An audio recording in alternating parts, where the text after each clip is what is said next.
اعوذ باللہ من الشیطان الرجیم بسم اللہ الرحمن الرحیم الحمدللہ رب العالمین والصلاة والسلام علی سید الانبیاء والمرسلین وخاتم النبیین صلی اللہ علی سیدنا محمد عدد ما ذکرہ الذاکرون وعدد ما غفل عن ذکرہ الغافلون۔ معزز ناظرین، السلام علیکم ورحمۃ اللہ وبرکاتہ۔ جاذب پبلیکیشنز میں خوش آمدید۔ میں محمد سعید جاذب آپ کی خدمت میں حاضر ہوں۔ تعلیم القرآن کا سلسلہ جاری ہے اور میں آپ کی خدمت میں سورہ بقرہ کی تفصیلات و تشریحات پیش کر رہا ہوں۔ ناظرین، آپ سے گزارش ہے کہ اس چینل کو سبسکرائب کر لیجئے تاکہ میرے بیانات آپ تک براہ راست پہنچ پائیں، اور اس کو لائک اور شیئر بھی ضرور کیجئے تاکہ اور لوگوں تک بھی اللہ اور اللہ کے رسول کا پیغام پہنچ سکے۔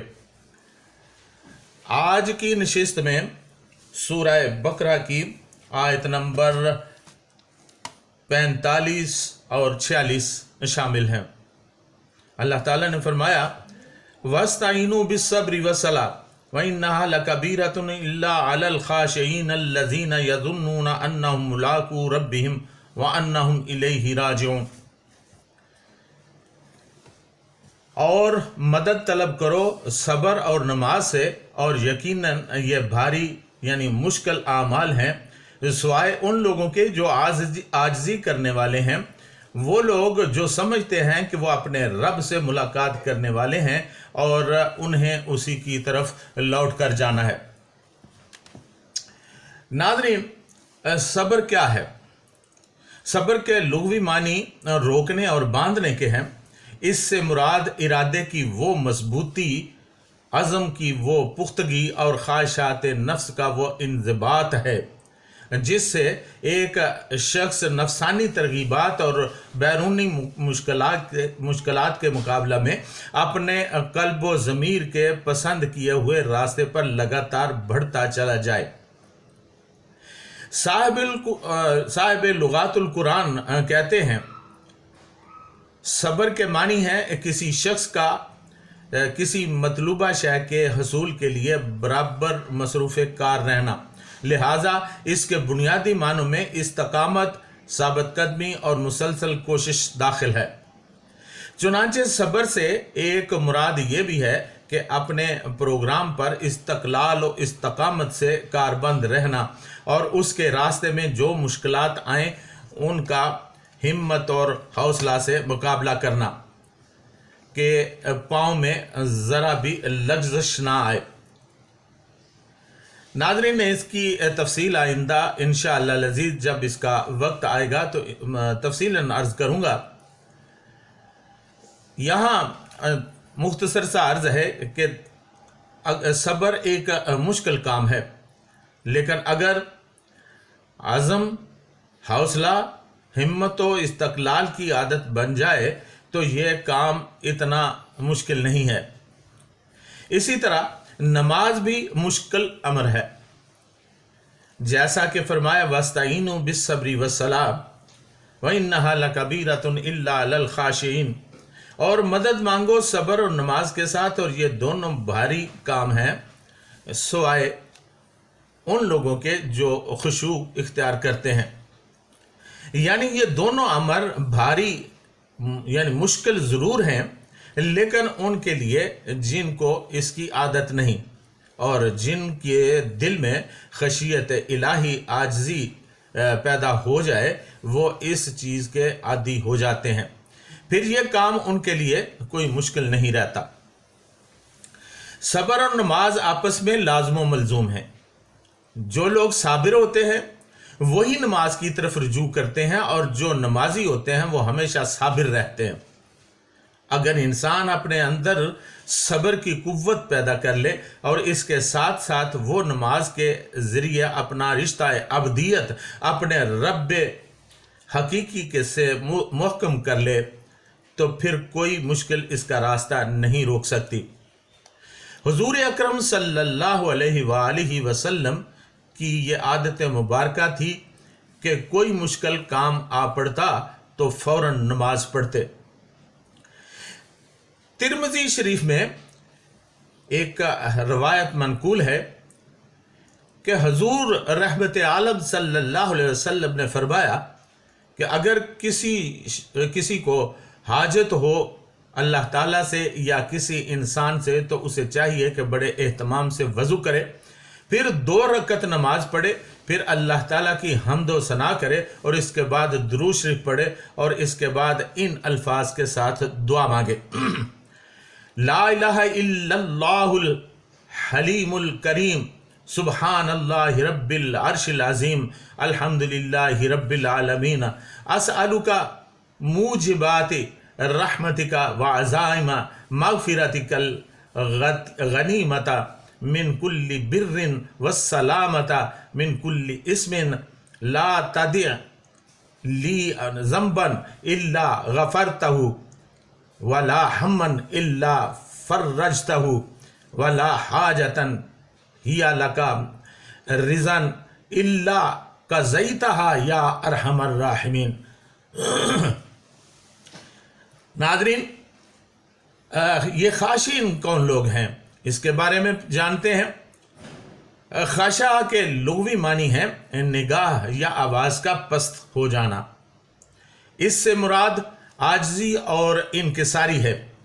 قرآن مجید میں خاشعین ان لوگوں کے لیے کہا گیا ہے جو قانون خداوندی کے سامنے جھک جائیں۔ چنانچہ اس آیت میں اللہ تعالیٰ نے فرمایا ہے: الذین یظنون انہم ملاقو ربہم انہم الیہ راجعون، وہ لوگ جو یقین رکھتے ہیں کہ اللہ تعالیٰ سے ملاقات کرنے والے ہیں اور وہ اسی کی طرف لوٹ جائیں گے۔